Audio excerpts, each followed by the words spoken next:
साथियो, ज्या महापुरुषांनी गेली 7 वर्ष हे खोतांच्या विरोधात आंदोलन चालू आणि ते आंदोलन चालवत असताना आपल्या विभागाच्या आंदोलनाला एक स्वाभिमानी रसद पुरवली आणि ते आंदोलन यशस्वी तर आजच्या कार्यक्रमानिमित्त सुद्धा या आंदोलनाला रसद म्हणून आपल्या या विभागातून जो निधी जमा केलाय तो निधी देण्यासाठी मी काही माता भगिनींना विनंती करतो, त्यांनी तो निधी राजेश कांबळे साहेबांकडे सपूर्द. Nita Patil madam, Manali Khadse madam, Bhagyashree Jadhav madam, Meenakshi Patil madam, Pradnya Devidas Ambore madam, Manisha Borde madam, Sandeep Danwale madam, Sunanda Deepak Polote madam, Sanika Sachin Kamble madam, Nirmala Nagsev Jadhav madam, Ranjana Dharma Dapolkar madam यांनी समाजातून जो रसद निर्माण केली ती रसद ₹10,000 राजेश कांबळे साहेबांना सपूर्द करत आहोत. ₹10,000.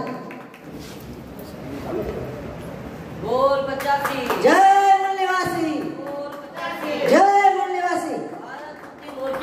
विजय असो, विजय असो.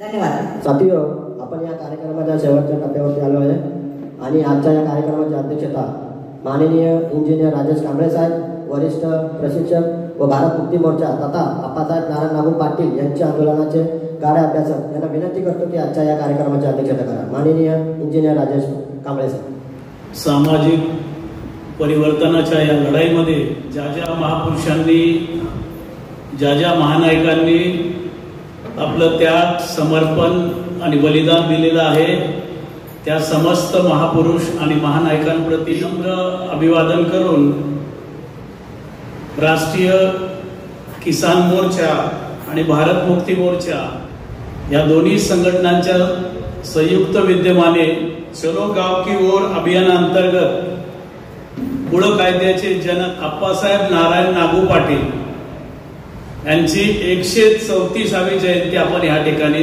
साजरी करत आहोत. विचार मंचावर उपस्थित सर्व मान्यगण आणि जवळपास माझ्या अगोदर 10 वक्त्यांनी आपले विचार या ठिकाणी मांडले. 2004 साली बामसेफ या संघटनेचं राष्ट्रीय अधिवेशन गुजरातमध्ये होतं आणि त्या गुजरातच्या अधिवेशनात पहिल्यांदा आमचे राष्ट्रीय अध्यक्ष माननीय वामन मेश्राम साहेबांनी एक नारा नारा होता, चलो गाव की ओर. कारण आमच्या महापुरुषांनी आम्हाला सांगितलेलं की तुम्ही शहराकडे जा. डॉक्टर बाबासाहेब आंबेडकरांनी लोकांना त्या काळात आव्हान केलं होतं की तुम्ही शहराकडे जा, शहराकडे गेल्यानंतर तुमचा विकास होईल. पण बामसेफनी 2004 साली सांगितलं की चलो गाव की ओर. कारण गावामध्ये असलेला जो आमचा समाज आहे त्याच्यापर्यंत ह्या महापुरुषांचा जो संदेश आहे तो पोहोचला पाहिजे आणि म्हणून हा चलो गाव की ओर अंतर्गत हा जो जयंतीचा कार्यक्रम या ठिकाणी संपन्न करतात. आणि यासाठी जवळपास 4 विषय या ठिकाणी जयंतीसाठी या ठिकाणी ठेवलेले आहेत. त्यामध्ये पहिला विषय चरीचा संप. चरीचा संप काय होता त्यानंतरचा विषय आहे की कुळ कायद्याचे जनक आप्पासाहेब नारायण नागू पाटील आणि 12.5चे जनक दिबा पाटील यांच्या आंदोलनातून शेतकऱ्यांनी काय बोध घेतला, एक गंभीर चर्चा. तिसऱ्या विषयाच्या बाबतीत बऱ्याच वक्त्यांनी या ठिकाणी माहिती दिलेली आहे. सिडको आहे, MIDC आहे, सेज म्हणजे स्पेशल इकॉनॉमिक झोन, CMZ म्हणजे कोस्टल मॅनेजमेंट झोन म्हणजे समुद्रालगतचा जो कोस्टल एरिया आहे त्या एरियाचं डेव्हलपमेंट करण्याचा प्रोग्राम जो आहे. STZ म्हणजे काय, special tourism zone. Tourism develop करणं. तुम्हाला एक गोष्ट सांगतो, नागपूरच्या जवळ चंद्रपूर आहे आणि चंद्रपूरच्या जवळ ताडोबा नावाचं एक जंगल आहे आणि फार मोठा महाराष्ट्र शासनाचा व्याघ्र प्रकल्प आहे त्या ठिकाणी. ते जंगल पाहिलं तर 2 एरियामध्ये आहे. एक गर्भभागातलं जंगल आहे आणि त्याच्या बाजूला बफर झोन आहे. त्या बफर झोन मध्ये बरीच आदिवासी पाडे आहेत, आदिवासी गाव आहेत आणि त्या ठिकाणी महाराष्ट्रातली माना नावाची एक आदिवासी त्या ठिकाणी राहते. बरेच हल्ले वाघांचे त्या ठिकाणी होतात, पण त्या STZच्या अंतर्गत त्या ठिकाणी मोठमोठे रिसॉर्ट्स त्या बफर झोन मध्ये त्या जंगलात बनवले आणि टुरिझमला मान्यता देण्याचा कार्यक्रम जो आहे हा सरकारने सुरू केला. आणि आदिवासींच्या जमिनी ज्या आहेत त्या ठिकाणच्या अतिशय माले साहेबांनी सांगितलं कवडी मोलाने त्या ठिकाणी काढून घेण्याचा कार्यक्रम त्यांनी सुरू केला. त्यानंतर मेगा सिटी आहे, नैना प्रोजेक्ट म्हणजे आमचं हे नवी मुंबई एअरपोर्ट ऑथॉरिटीचं जे एअरपोर्ट आहे तो नैना प्रोजेक्ट आहे. कारण तो प्रोजेक्ट ह्याच्यासाठी आहे की या विमानतळाच्या आजूबाजूला विमानाला उतरण्यासाठी आणि उड्डाण घेण्यासाठी अडथळा येऊ नये म्हणून ज्यावेळेला तुम्ही इमारती बनवाल त्यावेळेला त्याची उंची सीमित असेल याचं सर्टिफिकेट ह्या नैना प्रोजेक्ट द्वारे घ्यावं लागतं बिल्डरला. आणि ते सर्टिफिकेट तो बिल्डर त्या नैना प्रोजेक्ट साठी तो घेतो आणि त्याची सीमित जी उंची आहे. आता बेलापूरच्या पुढे जर तुम्ही जाल तर बेलापूरच्या पुढे त्याची सीमा नाहीये.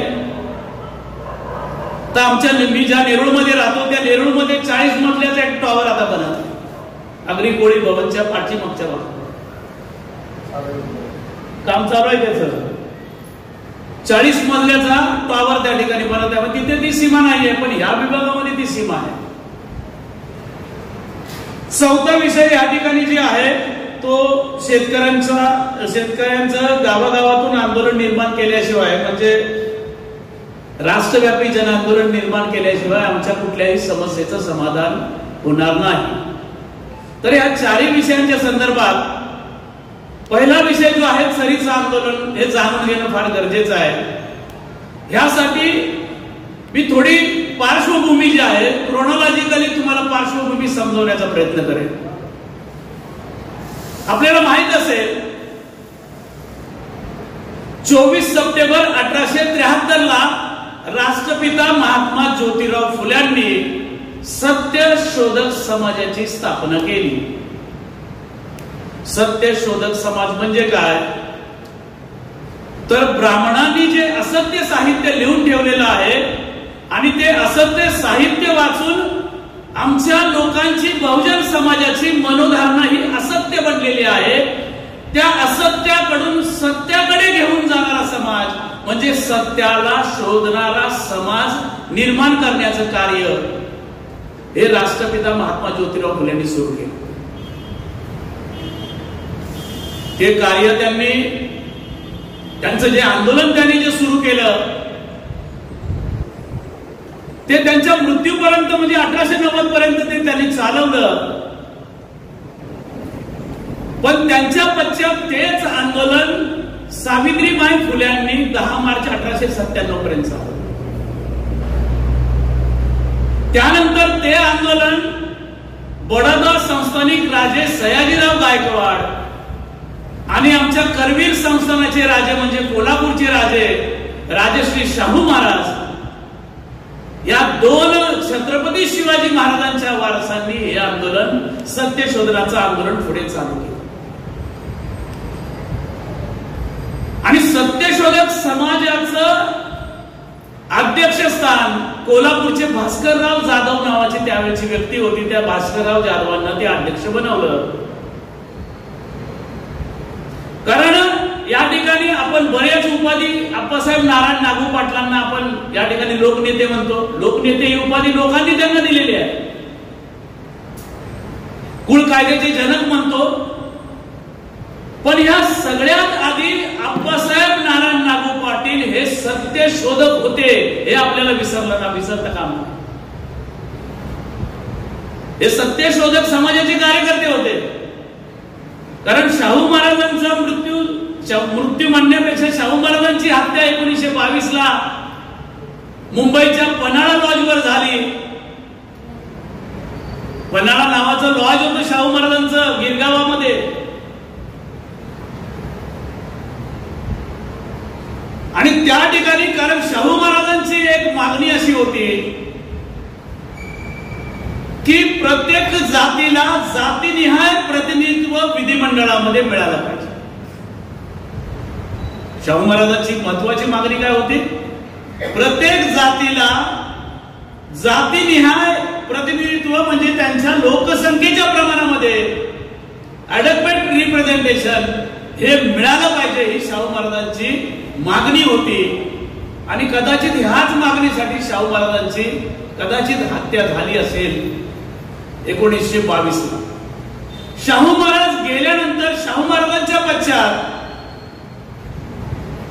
भास्करराव जाधवांबरोबर केशवराव विचारे त्या काळामध्ये 1924 साली 90 वर्षाचे होते.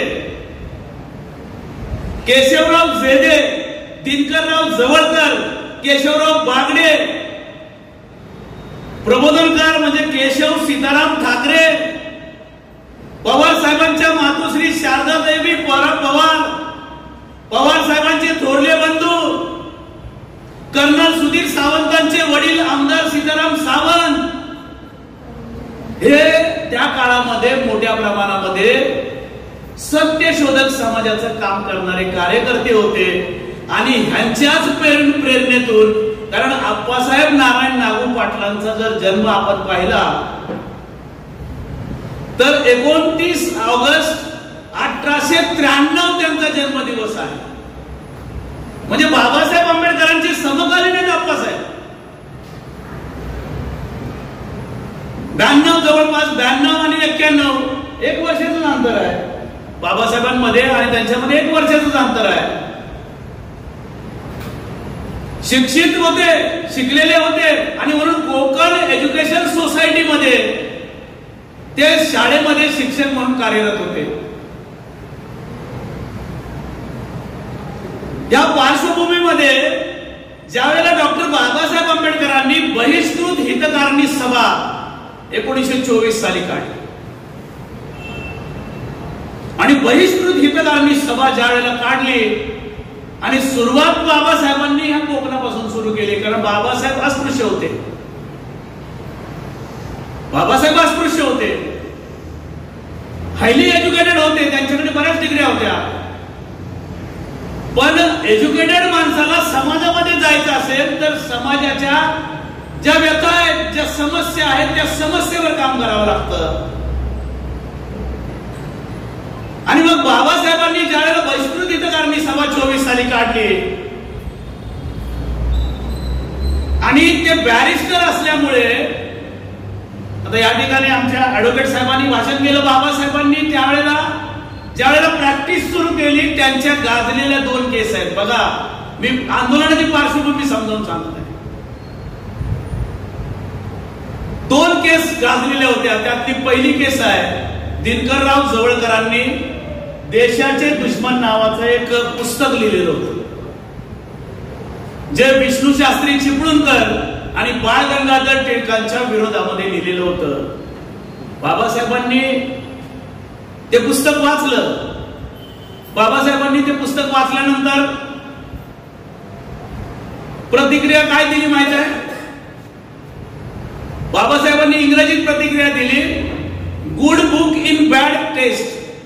बाबासाहेब म्हणाले की चांगलं पुस्तक आहे पण त्याची जी टेस्ट जी आहे, कारण त्याच्यामध्ये जी भाषा वापरली गेली ती फार शिवराळ भाषा. आणि मग विष्णू शास्त्री चिपळूणकरांच्या नातेवाईकांनी केस टाकली आणि त्या केसमध्ये केशवराव जेदे, केशवराव बागडे ज्यांनी प्रस्तावना आणि समर्पण पत्र लिहिलं होतं पुस्तकामध्ये, आणि लेखक दिनकरराव जवळकर, तिघांनाही सजा झाली. आणि मग ही केस बाबासाहेबांनी घेतली.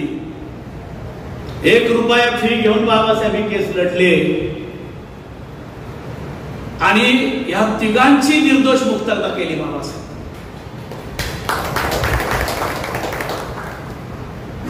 त्याचा परिणाम काय झाला? एकतर शाहू महाराजांनी बाबासाहेबांच्या खांद्यावरती धुरा दिलेलीच होती माणगावच्या अस्पृश्य सभेमध्ये कोल्हापूर जवळ.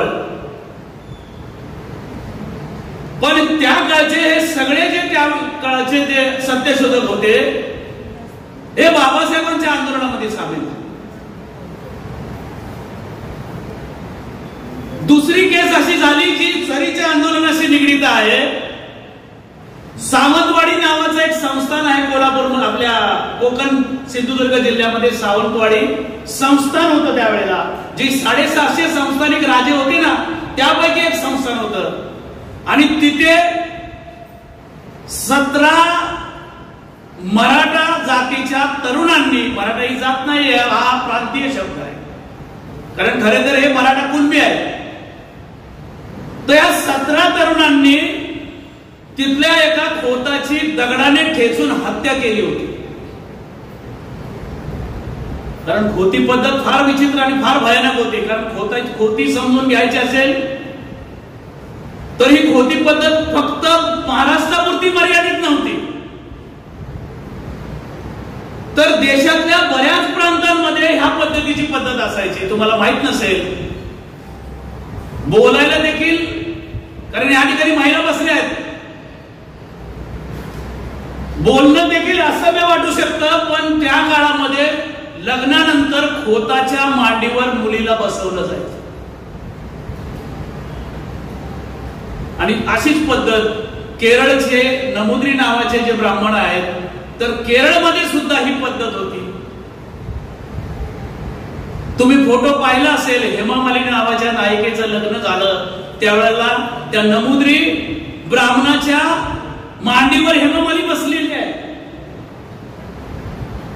म्हणजे ही त्यावेळेला होती, हेमा मालिनी आजची आहे. ही त्यावेळेची खोटी पद्धत होती. दुसरी, कमरेच्या वर वस्त्र घालत नव्हते. आमच्या कोकणात पण गुडघ्याच्या खाली वस्त्र घालायला महिलांना परमिशन नव्हतं.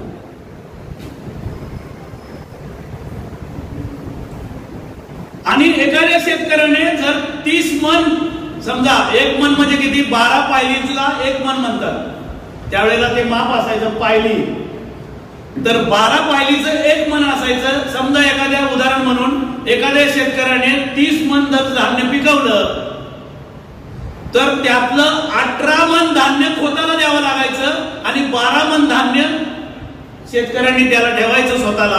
आता त्या 12 मनातले त्याला 2 मन बियाणं म्हणून बाजूला काढून ठेवावं लागायचं आणि त्या 10 मनामध्ये त्याच्या वर्षभराचं उदरनिर्माण चालायचं. त्याच्या जागेमध्ये असणारी जी आंब्याची झाडं असतील, फणसाची झाडं असतील, काजूची झाडं असतील,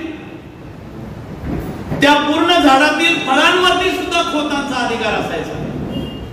त्या शेतकऱ्याच्या दारामध्ये जर कोंबड्या असतील, त्यांनी कुक्कुटपालन केलं असेल, पाळले असतील, तर खोताला जर वाटेल तो कोंबडा किंवा कोंबडी तो खोत उचलून घेऊन जायला सांगायचा, त्याच्या नोकराला सांगायचं जा घेऊन ये. आणि बहुतांश खोत हे ब्राह्मण जातीचे होते. उत्तर प्रदेशच्या म्हणजे पूर्व साईडला बिहार आहे. बिहार मध्ये डोला नावाचं सिस्टम होतं. डोला सिस्टम म्हणजे काय, नवतरुणीचं लग्न झाल्यानंतर ब्राह्मणाच्या घरी त्या ठिकाणी त्या डोलीमध्ये बसवायचे नववधूला आणि ती डोली जी आहे त्या पंडिताच्या घरी पाठवली जायची. त्याला वाटेल तेवढे दिवस त्या मुलीला तो भोगायचं काम करायचं आणि मन भरल्यानंतर ती मुलगी त्या नवऱ्याची व्हायची.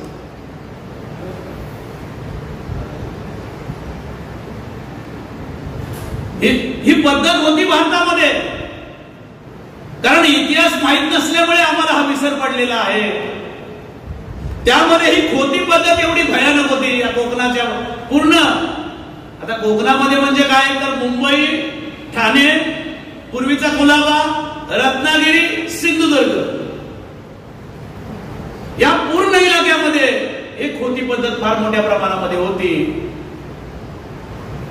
आणि म्हणून ही जी केस त्या खोताला दगडाने ठेचून मारलेली केस ज्या वेळेला चालली त्या ठिकाणी, त्यावेळेला बाबासाहेबांनी ती केस लढण्याचं ठरवलं आणि ती केस बाबासाहेबांनी हाती घेतली. आणि त्या केसमध्ये बाबासाहेबांनी सुरुवातीला 10 लोकांना जन्मठेप आणि 7 लोकांना फाशी अशी सजा त्यावेळेला सुनावली गेली त्या सावंतवाडी संस्थानामध्ये. पण नंतर बाबासाहेब ही 2-2.5 वर्ष ही केस चालली, ज्यामध्ये बाबासाहेबांनी नंतर आर्ग्युमेंट केल्यानंतर 17च्या 17 मराठा तरुणांना निर्दोष मुक्त केलं बाबासाहेब. कारण बाबासाहेब आंदोलनाची पार्श्वभूमी तयार करत होते. कारण त्यांना जो समाज जोडायचा होता, केवळ अस्पृश्यांना घेऊन बाबासाहेबांना आंदोलन नव्हतं चालवायचं. तर ह्या विभागामध्ये असलेला जो आगरी आहे, कोळी आहे, कराडी आहे, मुस्लिम बांधव आहे आणि त्याचबरोबर इतर जे लोक आहेत त्यावेळेचे अस्पृश्य असतील, कुणबी समाजाचे असतील, मराठा समाजाचे असतील, म्हणजे 12 बलुतेदारांना सोबत घ्यायचं प्लॅनिंग जे आहे बाबासाहेबांनी ज्या वेळेला केलं. या 2 केस ज्या आहेत ह्या आंदोलनासाठी फार महत्वाच्या.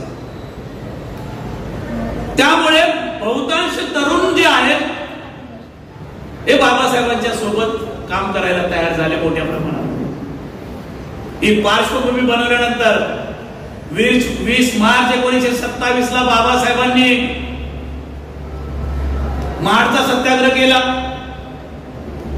तो महाडचा सत्याग्रह बाबासाहेबांनी स्पष्ट सांगितलं की हा पाण्यासाठी नाही आहे. बाबासाहेब म्हणाले हा सत्याग्रह हा मानवी मूल्यांसाठी आहे आणि मानवाचं सगळ्यात मोठं मूल्य काय असेल तर स्वातंत्र्य, समता, न्याय आणि बंधुभाव. स्वातंत्र्य, समता, न्याय आणि बंधुभाव ही जी 4 मूल्ये जी आहेत, या 4 मूल्यांसाठी मी हे आंदोलन करत आहे. बाबासाहेबांनी त्या ठिकाणी सांगितलं, हा संदेश दिला. दुसरा संदेश बाबासाहेबांनी दिला की जागृतीचा अगदी अखंडतेवर ठेवा, त्याला विसू देऊ नका. दुसरी गोष्ट बाबासाहेब म्हणाले की विचारात परिवर्तन केल्याशिवाय आचरणामध्ये परिवर्तन होणार नाही. आणि त्याच वर्षी बाबासाहेबांनी 25 डिसेंबर 1927 ला त्या छत्रपती शिवाजी महाराजांच्या राजधानीच्या पायथ्याला म्हणजे रायगडाच्या पायथ्याला जो मनुस्मृती नावाचा जो कायदा या देशामध्ये लागू होता, त्या मनुस्मृतीचं दहन डॉक्टर बाबासाहेब आंबेडकरांनी केलं. ही पार्श्वभूमी, कारण मनुस्मृती ही शूद्र वर्णासाठी लिहिलेला ग्रंथ आहे, अस्पृश्यांसाठी लिहिलेला ग्रंथ नाहीये मनुस्मृती. आणि शूद्र कोण आहे बाबासाहेबांना माहित आहे की अदर बॅकवर्ड कास्टचा जो वर्ग जो आहे, क्लासचा वर्ग जो आहे, हाच खऱ्या अर्थाने ओबीसी जो आहे हाच शूद्र आहे. आणि मग आंदोलनात सामील करून घ्यायचं असेल तर त्यांची लढाई लढली पाहिजे आणि म्हणून बाबासाहेबांनी मनुस्मृती जाळली. दुसरी गोष्ट काय होती, कारण आमचे लोक अशिक्षित होते, शिकलेले नव्हते त्या काळामध्ये, फार कमी होतं शिक्षणाचं प्रमाण. पण कमी असताना, शिक्षणाचं प्रमाण कमी असताना सुद्धा बाबासाहेबांनी काय ठरवलं त्या काळामध्ये, थर्ड पार्टी इंग्रज होती. बघा, थर्ड पार्टी इंग्रज होती. आम्ही या व्यवस्थेचे गुलाम होतो, म्हणजे ब्राह्मणी व्यवस्थेचे आम्ही त्यावेळेला गुलाम होतो. पण ब्राह्मण सुद्धा इंग्रजांचे गुलाम होते. पण इंग्रज थर्ड पार्टी असल्यामुळे बाबासाहेबांनी मनुस्मृती जाळल्यानंतर ती मनुस्मृती आमच्या माणसांनी नाही वाचली, ती मनुस्मृती इंग्रजांनी वाचली. इंग्रजांनी ती मनुस्मृती वाचावी म्हणून बाबासाहेबांनी ती मनुस्मृती त्या ठिकाणी जाळली. आणि इंग्रजांनी ज्या वेळेला ती मनुस्मृती वाचली, 28 साली सायमन नावाचा अधिकारी भारतामध्ये आला विस्तार करण्यासाठी. 1917च्या साऊथ बोरो कमिशनचा विस्तार करण्यासाठी सायमन ज्या वेळेला भारतामध्ये आला, 180 प्रश्नांची साक्ष बाबासाहेबांनी सायमनच्या समोर मांडली. 180 प्रश्न बाबासाहेबांनी सायमनच्या समोर ठेवले. आणि या देशात गुलाम असलेला वर्तमान काळातला जो SC ST OBC आहे, म्हणजे त्यावेळेचा शूद्र आणि अतिशूद्र यांच्या व्यथा सायमनच्या समोर बाबासाहेबांनी मांडल्या. आणि या सगळ्या घटनेतून आप्पासाहेब नारायण नागू पाटील घडलेले आहेत, लक्षात घ्या, कारण समकालीन आहेत बाबासाहेब.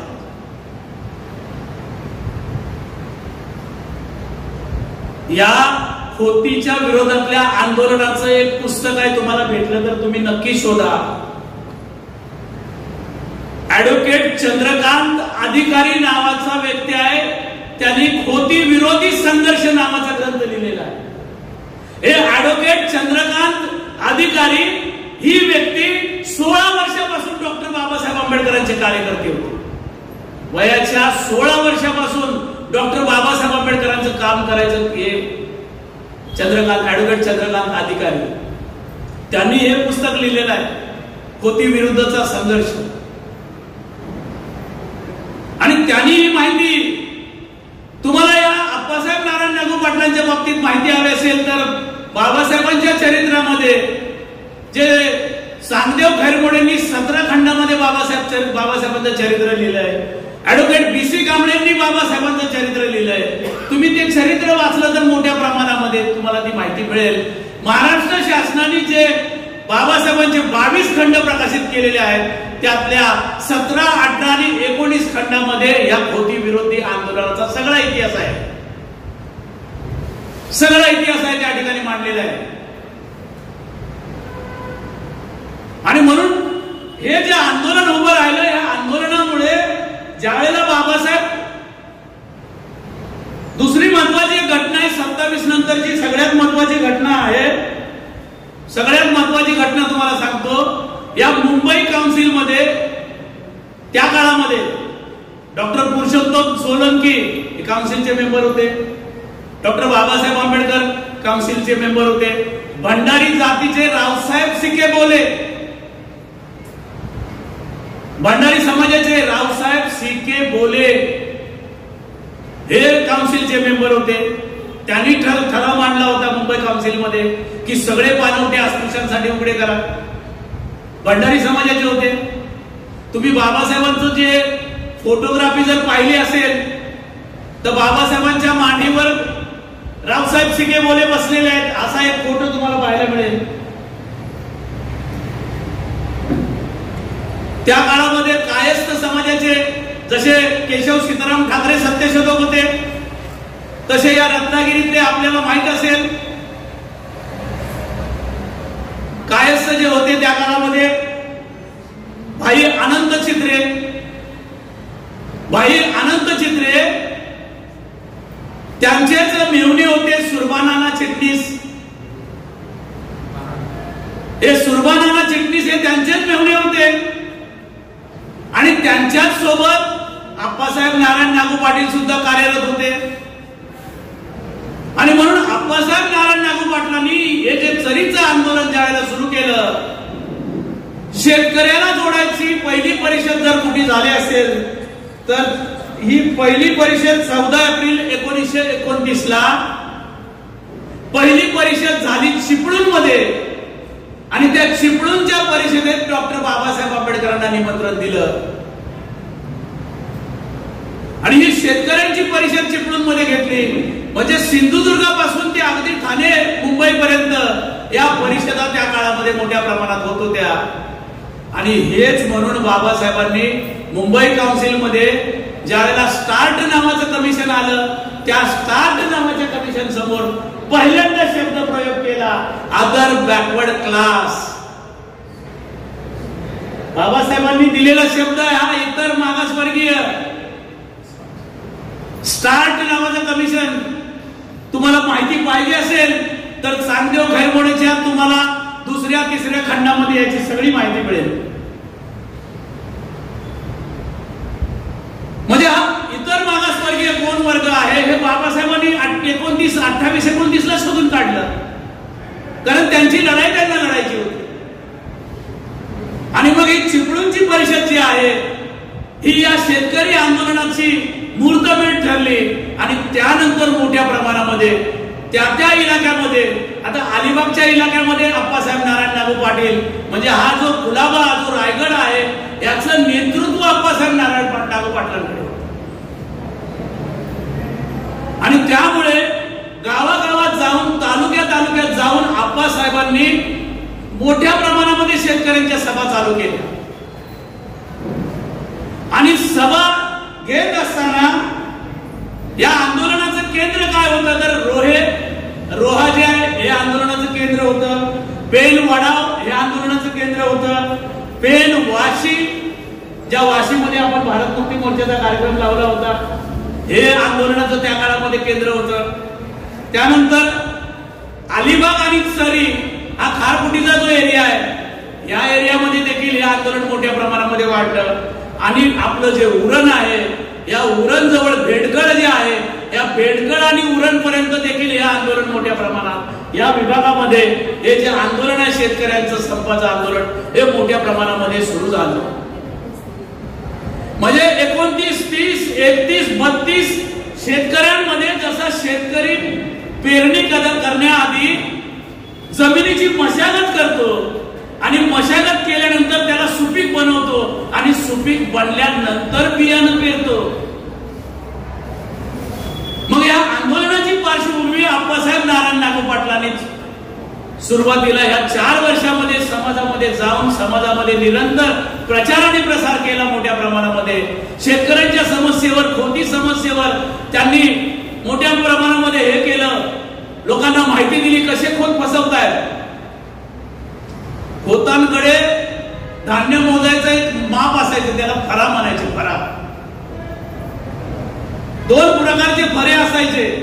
म्हणजे शेतकऱ्याला धान्य द्यायचं असेल तर नाग्या नावाच्या फऱ्यातून द्यायचे, जेणेकरून त्याच्यात कमी बसायचं. म्हणजे 1 मन धान्य द्यायचं असेल तर कमी बसलं पाहिजे. म्हणजे 12 पायली बसायच्या ऐवजी तिथे 9 पायली, 9.5 पायली, 10 पायली पर्यंत जायचं, वरती जायचंच नाही. म्हणजे तिथेही शेतकरी त्यांची शेतकऱ्यांची फसवणूक केली जायची.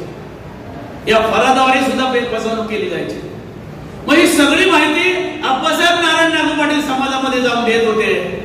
आणि मग ती ठिणगी पडली 33 साली.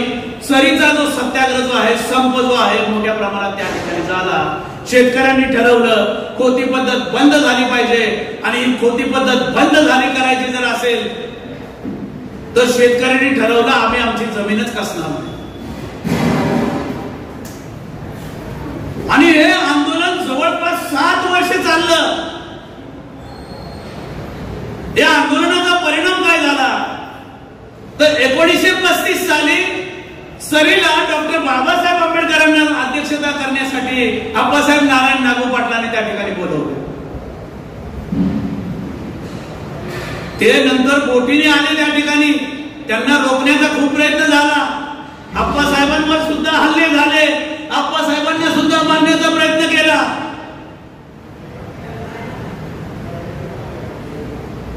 अरे एवढंच काय, एवढा त्रास दिला आप्पासाहेबांना की जे कोकण एज्युकेशन सोसायटी नावाची जी संस्था होती त्या संस्थेने आप्पासाहेबांवर आरोप लावले. शेवटी आप्पासाहेबांनी नोकरी सोडून दिली, शिक्षकी पेशा बंद केला आणि फुल टायमर कार्यकर्ता म्हणून काम करायला सुरू. फुल टायमर कार्यकर्ता बनले आप्पासाहेब. आणि त्याग आणि समर्पणावर आंदोलन उभं असतं हे उदाहरण दिलं त्यांनी समाजाला की त्याग आणि समर्पणाशिवाय ही लढाई आपल्याला लढता येणार नाही. हो, इंग्रज गेल्यानंतर 51 साली तर आप्पासाहेबांना या खोतांनी विरोधात कंप्लेंट करून 15 दिवस जेलमध्ये ठेवलं, डांबलं. जेलमध्ये आप्पासाहेब 15 दिवस होते. पण 35 ची जी सभा झाली त्या सभेचं स्वागत अध्यक्ष म्हणजे स्वागत भाषण हे आप्पासाहेब नारायण नागू पाटलांनी त्या ठिकाणी केलं. अध्यक्षता डॉक्टर बाबासाहेब आंबेडकर करणार होते. ते भाषण त्यांनी केलं. त्या पूर्व भाषणामध्ये आप्पासाहेबांनी एक गोष्ट मांडली. आप्पासाहेब म्हणाले या शेतकऱ्यांची, या मजुराची, या कामगारांची समस्या मांडणारा एक आमचा पक्ष असला पाहिजे. पुढच्याच वर्षी 1936 ला डॉक्टर बाबासाहेब आंबेडकरांनी इंडिपेंडंट लेबर पार्टी म्हणजे स्वतंत्र मजूर पक्षाची स्थापना केली. स्वतंत्र मजूर पक्ष स्थापना कारण बाबासाहेब 30 पासून ते 35 पर्यंत म्हणजे first round table conference, second round table conference, third round table conference 1935 ला एससी आणि एसटी ला आयडेंटिफाय केलं. आणि त्यानंतर अदर बॅकवर्ड क्लासेसची लढाई 36 ला बाबासाहेबांनी स्वतंत्र मजूर पक्ष काढला. आणि 37 साली मुंबई काउन्सिलचं इलेक्शन आलं. आणि त्या इलेक्शन मध्ये डॉक्टर बाबासाहेब आंबेडकरांनी अलिबाग मधून आप्पासाहेब नारायण नागू पाटलांना तिकीट दिलं. स्वतंत्र मजूर पक्षातर्फे. सुरबानांना टिपणीसांना तिकीट दिलं आणि बाकीची नावं तुम्हाला सांगतो. बाबासाहेबांनी जे 14 आमदार त्या काळात निवडून आणले ते 14 आमदार कोण होते बघा.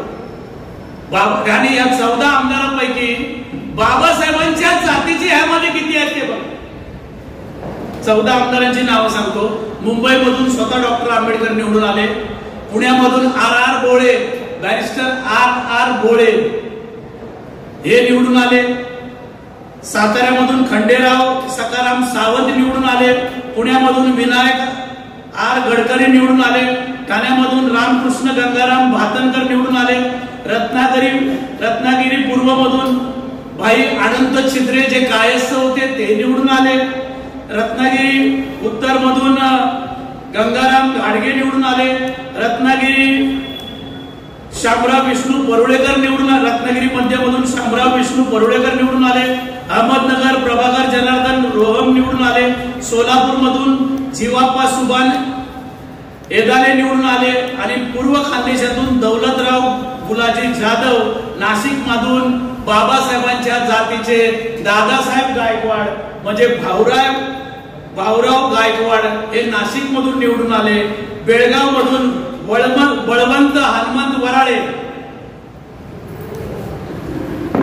या बळवंत हनुमंत वराळे नावाच्या व्यक्तीने बाबासाहेबांच्या सोबती नावाचं पुस्तक लिहिलेलं आहे. त्याच्यात पण तुम्हाला ह्या आंदोलनाचा इतिहास सांगते.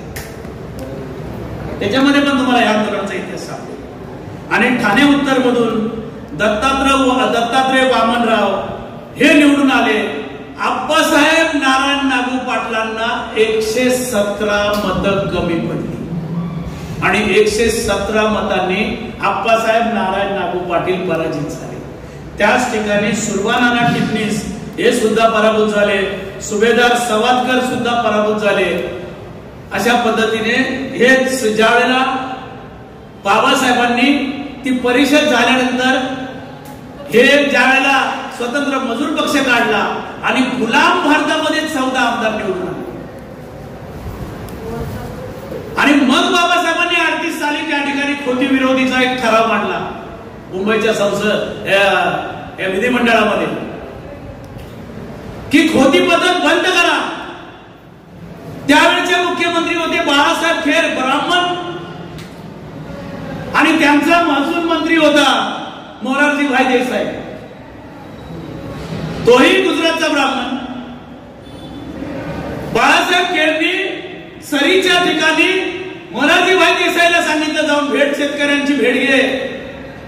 मोरारजी देसाई त्या ठिकाणी आले आणि तिथे जाऊन त्यांच्या समस्येचं निवारण करण्याचे आश्वासन मोरारजी देसाईंनी त्या ठिकाणी चरीला आले. मोरारजी देसाई कारण विधिमंडळात हंगामा केला 14 लोकांनी. मी आंदोलन समजावून सांगतोय कसे लढले बाबासाहेब आणि आप्पासाहेब नारायण नागू पाटील. आणि मग त्या विधिमंडळात हंगामा झाल्यामुळे बाळासाहेब खेरनी त्या मोरारजी भाई देसाईंना तिथे पाठवलं. आणि त्याच्यानंतर मग तरी सुद्धा इंग्रजांच्या पर्यंत ही गोष्ट जात नव्हती. शेवटी बाबासाहेबांनी 39च्या सुरुवातीला मुंबईच्या आझाद मैदानावर एक मोठा मोर्चा काढायचं ठरवलं आणि पूर्ण सिंधुदुर्गापासून मोठ्या प्रमाणामध्ये एक मोठा मोर्चा त्या ठिकाणी निघाला. आणि ती जनसंख्या शेतकऱ्यांची बघितली आणि त्या जनसंख्येतून लक्षात आलं आणि मग सरकारला ही खोती पद्धतीत बंद करायचं बिल त्या विधिमंडळाच्या पटलावर ठेवावं लागलं. हा 7 वर्षाचा चरीच्या आंदोलनाचा लढा. आणि मग ही लढाई नुकतीच थांबली नाहीये. इंग्रज गेल्यानंतर 1948 ला बाबासाहेब संविधान लिहित असताना हा जो आपण शब्द बघतो ना 7/12 7/12 हा काय 7/12 आहे. कारण 7/12 जर तुमचं नाव असेल तर तुम्हाला वाटतं अरे माझं नाव आहे 7/12 म्हणजे माझ्या नावाने कुठेतरी काहीतरी जमीन आहे. तर 48 साली जे 7/12 जो आला त्या 7/12 आणण्यामागे सुद्धा मोठ्या प्रमाणामध्ये आप्पासाहेब नारायण नागू पाटलांचा मोठा हात होता. संविधानामध्ये समानतेचा अधिकार सर्व लोकांना असावा या विचाराने त्या काळामध्ये पछाडलेले जे काही कार्यकर्ते होते हे मोठ्या प्रमाणामध्ये बाबासाहेबांच्या संपर्कामध्ये आणि या पनवेल विभागामध्ये संविधानाची बऱ्याच कलमांवरती हे अप्पासाहेब नारायण नागू पाटलांच्या सोबत बाबासाहेबांनी बरीच चर्चा केलेली आहे, बरीच चर्चा केलेली आहे. त्यांच्या घरी यायचे कारण बाबासाहेबांना मासे फार आवडायचे. मासे कधी खावेसे वाटले तर अप्पासाहेब नारायण नागू पाटलांकडे यायचे ते बाबासाहेब. दुसरं एक उदाहरण सांगतो महत्वाचं. बाबासाहेबांकडे 2 डॉज कंपनीच्या गाड्या होत्या, एक दिल्लीला असायची एक मुंबईला असायची. तुम्ही तो एक फोटो बघितला असेल, तो दरवाजा खोललेला व्यक्ती आणि बाबासाहेब त्या दिल्लीच्या संसद भवनाच्या बाहेर त्या गाडीतून असे उतरून बाहेर चालतायत, असे सुटाफुटात असलेले बाबासाहेब. ती मागे जी गाडी आहे ना ती डॉज कंपनीची गाडी आणि ती गाडी सेफ्टीसाठी फार मजबूत होती कारण बाबासाहेबांवरती बऱ्याचदा हल्ले झाले होते.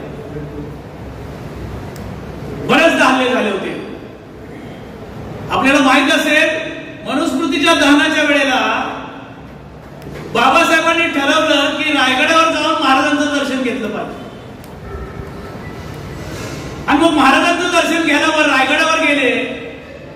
रात्र झाली म्हणून तिथल्या वरच्या गेस्ट हाऊसवरच थांबले.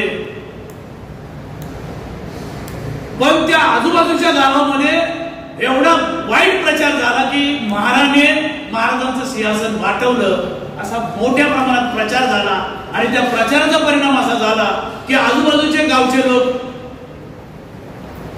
बाबासाहेबांच्या विरोधामध्ये लाट्या काट्या घेऊन गडावरती चढायला सुरुवात केली. 6 वाजता ज्या वेळेला बाबासाहेब उठले आणि त्या गेस्ट हाऊसच्या बाहेर आले तर त्यांना असे काट्यांची टोकं दिसायला लागली सगळीकडे. तर बघतायत काय, हाच आगरी, कोळी, कराडी, कुणबी त्यावेळेचा महार चर्मकार जो अस्पृश्य समाज बाबासाहेबांच्या संरक्षणासाठी त्या गडाला वेढा घातला होता त्यावेळेच्या तरुणांनी की बाबासाहेबांच्या केसाला सुद्धा धक्का नाही लागला. तुम्ही त्यांची जर लढाई लढाल ना तर निश्चितपणे लोक तुम्हाला समर्थन देतात. आणि म्हणून ही जी लढाई 39 पर्यंत चालली, पुढे बाबासाहेबांनी हे 7/12चं कलम जे आहे हे 7/12 म्हणजे तिथे नावं चढली पाहिजेत आणि कुळ कायद्याचं जे आंदोलन जे आहे हे आंदोलन इथंच थांबत नाहीये. कारण आधीचे काही कायदे होते त्याला काउंटर केलं पाहिजे. मग तुम्हाला माहित नसेल 1957 साली डॉक्टर बाबासाहेब आंबेडकरांच्या महापरिनिर्वाणानंतर 57 साली अप्पासाहेब नारायण नागू पाटील होते त्या काळात, कारण 68 पर्यंत होते. 57 साली त्यावेळच्या रिपब्लिकन पार्टी ऑफ इंडियाचे 9 खासदार निवडून गेले होते. दिल्लीच्या लोकसभेमध्ये 9 खासदार निवडून गेले होते. त्या आंदोलनाचं देश पातळीवर नेतृत्व केलं दादासाहेब म्हणजे भाऊराव गायकवाडांनी. 4 लाख लोक जेलमध्ये गेले आणि 4 लाख लोक जेलमध्ये गेल्यानंतर लँड रिफॉर्म ऍक्ट नावाचा कायदा 1957-58 दरम्यान लँड रिफॉर्म ऍक्ट नावाचा कायदा आला आणि त्या कायद्याद्वारे जो कसणारा होता, जो जोतणारा होता, जो जमीनदाराची जमीन कसत होता, जोतत होता, त्याला ती जमीन मिळाली. म्हणजे कसेल त्याची जमीन हा कायदा हा जवळपास 1958 साली त्या आंदोलनानंतर, त्या आंदोलनात सुद्धा अप्पासाहेब नारायण नागू पाटील त्या कोकणचं नेतृत्व करत होते. दुसरी एक महत्वाची गोष्ट, कारण त्यांच्याकडे स्वतंत्र संघटन होतं त्या काळामध्ये. स्वतंत्र संघटन काय होतं तर 1947 साली अप्पासाहेब नारायण नागू पाटलांनी एक पक्षाची स्थापना केली. त्या पक्षाचं नाव आहे शेतकरी कामगार पक्ष. 1947 ला शेतकरी कामगार पक्षाची स्थापना झालेली दिसत आहे. आणि या महाराष्ट्राच्या विधिमंडळामध्ये 35 आमदार होते त्या काळामध्ये. विरोधी पक्षनेतेपद होतं शेतकरी कामगार पक्ष. शेतकरी कामगार पक्षाकडे विरोधी नेते पक्ष होतं, म्हणजे पद होतं. त्यांचा विरोधी पक्ष नेता होता विधिमंडळामध्ये महाराष्ट्राच्या. म्हणजे आप्पासाहेब नारायण नागू पाटलांनी जे आंदोलन चालवलं त्या आंदोलनातून शेतकरी कामगार पक्ष, पण त्या शेतकरी कामगार पक्षाच्या बॅकग्राऊंड मध्ये सत्यशोधक समाज, त्या बॅकग्राऊंड मध्ये सत्यशोधक समाज होता. आणि त्यामुळे हे जे आंदोलन जे आहे मोठ्या प्रमाणामध्ये त्या काळामध्ये सक्सेस झालेलं दिसत आहे. दुसरी महत्वाची एक गोष्ट तुम्हाला सांगतो की त्या काळामध्ये आप्पासाहेबांनी शेतकऱ्यांच्या समस्या मांडण्यासाठी एक साप्ताहिक सुरू केलं. ज्या साप्ताहिकेचं नाव आहे कृषी बल नावाचं साप्ताहिक. मला वाटतंय आज सुद्धा त्यांच्या घरातील त्यांची नातसून संपादकीय म्हणून हे कृषीबल नावाचं साप्ताहिक चालवत आहे. कारण आंदोलनाला जर वर्तमानपत्राची जोड नसेल तर आंदोलनाची दिशा जी आहे ही पंख तुटलेल्या पक्षासारखी असते. हे बाबासाहेबांचं जे ब्रीदवाक्य आहे, हेच ब्रीदवाक्य त्यांनी सुद्धा आपल्या आंदोलनासाठी समोर ठेवून त्यांनी कृषीवर नावाचं एक साप्ताहिक काढलेलं होतं. आणि ब्राह्मणांची खोतांची 2 पत्रक होते. त्या अलिबागमध्ये खोतांचं एक पत्रक होतं, कुलाबा समाचार, आणि काँग्रेसचं एक पत्रक होतं, मला वाटतं पाक्षिक होतं काँग्रेसचं. त्या पाक्षिकाचं नाव आहे राष्ट्र तेज. राष्ट्र तेज नावाच्या पाक्षिकामध्ये एका ब्राह्मणाने आप्पासाहेब नारायण नागू पाटलांच्या विरोधामध्ये एक लेख लिहिला होता. आणि त्या लेखामध्ये काय लिहिलं माहिती आहे? काय उपाधी दिली आप्पासाहेबांना? काय उपाधी दिली? ब्राह्मणांना गिळंकृत करणारा राक्षस आप्पासाहेब नारायण नागू पाटील. ब्राह्मणांना गिळंकृत करणारा राक्षस आप्पासाहेब नारायण नागू पाटील. आणि कृषीवलमध्ये प्रतिक्रिया म्हणून, कृषीवलमध्ये प्रतिक्रिया म्हणून आप्पासाहेबांनी काय लिहिलं माहिती आहे? आमच्या म्हात्रे साहेबांनी सांगितलं ना जागृतीचा पहिला सिद्धांत, टू आयडेंटिफाय अवर एनिमी. तुम्हाला तुमचा शत्रू माहित असलं पाहिजे. ज्या माणसाला आपला शत्रू माहित असतो तोच व्यक्ती खऱ्या अर्थाने जागृत असतो. मग तुमच्याकडे किती मोठ्या डिग्री असतील, तुम्ही ग्रॅज्युएट असाल, तुम्ही डॉक्टर असाल, तुम्ही इंजिनियर असाल, तुम्ही IAS, IPS, IRS, IFS असाल, पण शत्रूच माहित नसेल तर तुम्ही जागृत नाही आहात. आप्पासाहेबांनी आपल्या कृषीवलमध्ये लिहिलं की मला मित्र कोण आहे आणि शत्रू कोण आहे हे चांगली माहिती आहे. काँग्रेसने खूप प्रयत्न केला आप्पासाहेबांना काँग्रेसमध्ये आणण्याचा. एवढा प्रयत्न केला आप्पासाहेब कसंही करून काँग्रेसमध्ये सामील झाले पाहिजेत. आप्पासाहेबांचं स्वाभिमानी, स्वावलंबी आणि आत्मनिर्भर आंदोलन होतं. आणि म्हणून आप्पासाहेबांनी शेतकरी कामगार पक्ष नावाचा नवा पक्ष काढला. कारण बाबासाहेब संविधान लिहिण्यामध्ये व्यस्त होते त्या काळामध्ये. कारण बाबासाहेब हे नॅशनल लेवलची लिडरशिप एस्टॅब्लिश होती ऑलरेडी. आणि मग क्षेत्रामध्ये, प्रांतामध्ये आप्पासाहेब नारायण नागू पाटलांसारखे कार्यकर्ते देशभरामध्ये काम करत होते.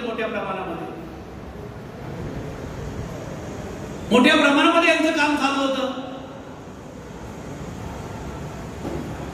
आणि म्हणून हे आप्पासाहेबांचं जर आंदोलन आपल्याला समजून घ्यायचं असेल तर मी सांगितलेली पुस्तकं तुम्ही वाचलं पाहिजे. मला असं वाटतंय ज्या वेळेला हे आमचे मित्र संजय घरात साहेबांनी हे पुस्तक लिहायला घेतलं, मीच माझ्याकडची जवळपास 2 ग्रंथ त्यांना दिले. त्यातले त्यातला एक ग्रंथ मला परतच केला नाही, त्यांच्याजवळच आहे. कारण ही माहिती जी आहे, कारण दुसऱ्या एखाद्या व्यक्तीने, एखाद्या कांबळे नावाच्या व्यक्तीने लिहिलं असतं तर मला वाटत नाही की आगरे कोळ्याने वाचलं असतं. आणि म्हणून मग संजय घरात नावाची व्यक्ती जी आहे, आंदोलनाचे कार्यकर्ते आहेत, सक्रिय काम करणारे आहेत, त्यांनी जर हे पुढे होऊन जर लिहिलं, त्यांना रसद पुरवली संघटनेने, जी माहिती पाहिजे ती संघटनेने त्यांना पुरवली. आणि ते त्यांनी लिहिलं. पण मला असं वाटतं या ठिकाणी की ह्या अँगलनी, सत्यशोधकीय अँगलनी ह्याच्यामध्ये ऍडिशन करून पुन्हा एकदा ह्या पुस्तकाचा विस्तार असा करायला पाहिजे. आणि व्यापक जी आहे, म्हणजे केवळ आगरी, कराडी, कोळी आणि या प्रांतापुरतं नव्हे तर संपूर्ण महाराष्ट्रासाठी, आणि महाराष्ट्रच नव्हे तर ह्या 1958चा जो कसेल त्याची जमीन, हा जो लँड रिफॉर्म ऍक्ट आहे, हा लँड रिफॉर्म ऍक्ट ऑल इंडियामध्ये लागू आहे, फक्त महाराष्ट्रात नाही आहे. आणि त्याचा परिणाम काय झाला तुम्हाला सांगतो. जो मराठा समाजाचा वर्ग जो होता, जो जमीनदाराची जमीन कसायचा, या 58 नंतर मोठ्या प्रमाणामध्ये एकरांमध्ये त्यांना जमिनी मिळाल्या. म्हणजे 20 एकर कसत असतील, 25 एकर कसत असतील, 30 एकर कसत असतील, कायदा झाला कसेल त्याची जमीन, आणि मग यांना जमीन मिळाल्या. महाराष्ट्रातल्या मराठ्याला मिळाल्या, आंध्र प्रदेशाच्या कम्माला रेड्डीला मिळाल्या, त्या ठिकाणी नायडू नावाच्या व्यक्तींना मिळाल्या, ते केरळमध्ये नायर आहेत, तामिळनाडूमध्ये जी अप्पर लेअर ऑफ शूद्रात मधली जी जात आहे तिथे त्यांना मिळाल्या. इकडे गुजरातमध्ये लेवा पाटलांना मिळाल्या, सरदार वल्लभभाई पटेलच्या कास्टला मिळाल्या लेवा पाटलांना. उत्तर भारतामध्ये जाट लोकांना ह्या जमिनी मिळाल्या. त्याचा परिणाम काय झाला की हे जमिनी मिळाल्यामुळे सदन झाले, आणि सदन झाल्यामुळे यांच्यामध्ये अपग्रेडेशनची भावना वाढली. ही जातीची जी उतरण आहे ना, ग्रेडेड अनइक्वॅलिटीची सिस्टम आहे भारतामध्ये. एकाच्या खांद्यावर दुसरा उभा आहे. आता माझ्या जर खांद्यावर वर असेल ना, त्या वरच्याला मजा येते. त्याला काय वाटतं माहिती आहे, माझ्या खाली कोणतरी आहे, मग तो त्या खात्याला दाबायचं काम करतो. पण त्याला हे माहित नसतं की सगळ्यात वरती आमच्या डोक्यावर ब्राह्मण बसतात. कारण ब्राह्मण, क्षत्रिय, वैश्य आणि शूद्र ही सिस्टम, व्हर्टिकल सिस्टम जातींमध्ये सुद्धा आहे. आता अपर लेअर ऑफ शूद्रांमध्ये सगळ्यात वरती कायस्थ आहे, कायस्थाच्या खाली मराठा आहे, मराठाच्या खाली माळी आहे, माळ्याच्या खाली सोनार आहे. हे वरचे 4 लेअर सांगितले तुम्हाला महाराष्ट्रात. मग हे वरचे जे 4 लेअर आहेत, हे अपर लेअर ऑफ शूद्रात आहे. अपग्रेडेशनची भावना निर्माण झाली. परिणाम काय झाला, मंडल कमिशन ज्या वेळेला आलं, त्या मंडलने या अपग्रेडेड वर्गाला मंडल कमिशन मधून एक्सक्लूड केलं, बाहेर काढलं. आणि मंडल मधून एक्सक्लूड केल्यामुळे दुसरे काय झालं माहित आहे, ब्राह्मणांनी यांच्यामध्ये एक गर्वभाव निर्माण केला. काय, त्याच्यासाठी आमच्या महाराजांनाच उपाधी दिली, क्षत्रिया कुलावतंस. महाराज क्षत्रिय कुळातले होते असं सांगितलं. पण राज्याभिषेक करताना सांगितलं की तुम्ही कुणबी आहात, तुम्हाला राजा होता येणार नाही. पण वर्तमानात सांगितलं क्षत्रिय कुलवंतस. मग गर्वभाव वाढला, आम्ही क्षत्रिय आहोत. म्हणजे शूद्र असल्याची भावना निघून गेली, ओबीसी असल्याची भावना निघून गेली, आणि गर्वभावाने आम्ही कोण आहोत, क्षत्रिय आहोत. पण छत्रपती शिवाजी महाराजच जर क्षत्रिय नसतील तर नंतरचे सगळेच्या सगळे जे आहेत. दुसरा एक महत्वाचा मुद्दा क्रोनॉलॉजिकली एक राहून गेलेला आहे, तो सांगणं गरजेचं आहे. मी तुम्हाला तो सांगितला पाहिजे, कारण ते सांगितल्याशिवाय ही क्रोनॉलॉजी पूर्ण होणार नाही. 1935 साली फैजपूर काँग्रेसचं अधिवेशन धुलियामध्ये झालं, मला वाटतंय जळगाव जिल्ह्यामध्ये झालं. आणि त्या जळगाव जिल्ह्यामध्ये केशवराव जेदे, काँग्रेसचे मी तुम्हाला सदस्यता सांगतो, 1935 साली काँग्रेसकडे महाराष्ट्रामध्ये 325 मेंबर होते. केशवराव जेधे लाखो सत्यशोधक समाजातील कार्यकर्त्यांना त्या काँग्रेसमध्ये घेऊन गेले आणि काँग्रेसची संख्या वाढली. 1 वर्षात केशवराव जेधेंना एवढं अपमानित केलं की केशवराव जेधेंना काँग्रेसचा राजीनामा द्यावा लागला. 1 वर्षात केशवराव जेधे बाहेर. आप्पासाहेब नारायण नागू पाटील नाही गेले काँग्रेस. महत्वाचा मुद्दा आहे, फार महत्वाचा मुद्दा आहे. ते नाही गेले काँग्रेसमध्ये. पण जे काँग्रेसमध्ये गेले तेच वर्तमानात शरदराव, वसंतराव, सुधाकरराव वगैरे जेवढे राव आहेत ना,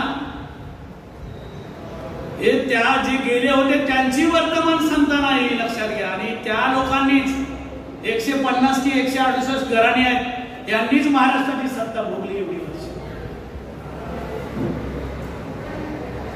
या अपग्रेडेशनच्या भावनेतून हे झालं. आणि मग केंद्राने काय केलं? राज्यामध्ये जी अप्पर लेअर ऑफ शूद्रात मधली जमात आहे त्याच्या हातात राज्याची सत्ता दिली आणि केंद्रात ब्राह्मणाची सत्ता बळकट केली. आणि ही केंद्रात ब्राह्मणाची सत्ता बळकट करण्याचं काम जे आहे हे रसद पुरवली राज्याने त्यांना. आणि आतापर्यंत मोठ्या प्रमाणामध्ये या देशाला गुलाम बनवण्याचं कार्य. विचार करा, 26 जानेवारी 1950 ला संविधान लागू झालं. संविधान लागू झाल्यानंतर SC, ST, OBC आणि यामधून धर्म परिवर्तित असलेला मूलनिवासी जो आहे, मुस्लिम आहे, ख्रिश्चन आहे, शीख आहे, जैन आहे, बुद्धिस्ट आहे, लिंगायत आहे, या सगळ्यांना स्वातंत्र्य संविधानाकडे मिळालं. पण पुन्हा एकदा या संविधानाच्या विरोधामध्ये प्रतिक्रांतिमय परिस्थिती या देशामध्ये निर्माण झालेली आहे. या परिस्थितीतून पुन्हा एकदा स्वातंत्र्याचं आंदोलन चालवलं पाहिजे. आणि स्वातंत्र्याचं आंदोलन चालवलं पाहिजे कारण त्याला एक कारण आहे. बाबासाहेबांचं 1951 सालचं भाषण आहे. त्या भाषणामध्ये 21 ऑक्टोबर 1951 ला बाबासाहेब म्हणतात, वर्तमान स्वराज्य तो उन्हीं का स्वराज्य है, हम लोग आज भी गुलाम है और ये गुलामी हमारी इजाद, हमारी नालायकी नहीं है. ये गुलामी हमारे दुश्मनों की कड़ी करतूत है. हमारे दुश्मनों ने हमारे समाज के अंदर जो गद्दार पैदा किए, उन गद्दारों की बदौलत ये गुलामी बरकरार है. और ये गद्दार लोग अपने आकाओं के सामने दुम हिलाते रहते हैं और उन आकाओं के तलवे चाटने का काम करते हैं. बाबासाहेब म्हणत असतील ही गुलामीची व्यवस्था प्रस्थापित झालेली आहे तर आम्हाला स्वातंत्र्याचं आंदोलन चालवावं लागेल. आणि म्हणून राष्ट्रव्यापी जनआंदोलन निर्माण केल्याशिवाय आमच्या महापुरुषांचा हा जो संदेश आहे हा संदेश पूर्ण होणार नाही. आणि म्हणून राष्ट्रव्यापी जनआंदोलन जे भविष्यामध्ये होणार आहे ते आंदोलन सक्सेस करण्यासाठी आपण साथ सहयोग कराल अशी मी या ठिकाणी आशा व्यक्त करतो आणि थांबतो. धन्यवाद. हॅलो, धन्यवाद माननीय इंजिनियर राजेश कांबळे साहेब. आपण या